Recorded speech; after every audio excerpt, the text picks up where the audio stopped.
Hey YouTubers, this is Super Simple Fixes, and today we're going to be looking at why a toilet flushing handle might not be working.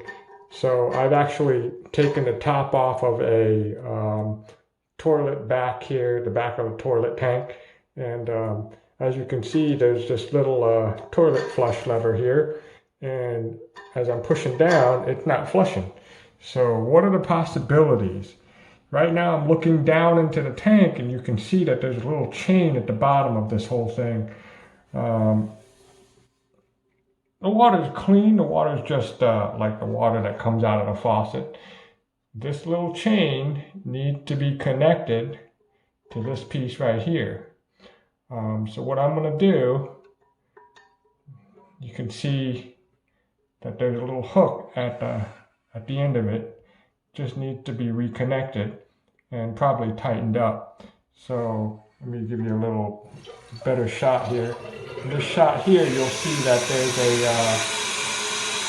a little hole at the bottom of this rod, and you can hear the toilet right now is kind of flushing. It's only because when I pull up on this chain, it pulls up on the valve, which then allows the toilet to flush. Right? And then you'll see that there's water refilling the tank right here on this left side. But basically, so that's how a toilet flushes. Right now I'm going to try to get this chain rejoined to the little lever. Clip this back on. Sometimes you might need to get a new chain. Sometimes the chain might be broken, or the chain might have come loose on the other end, which is the bottom of this valve right here. Okay, and that's pretty much it right now. So I've rejoined the chain to the little rod so that now the toilet will flush when I push down on this lever.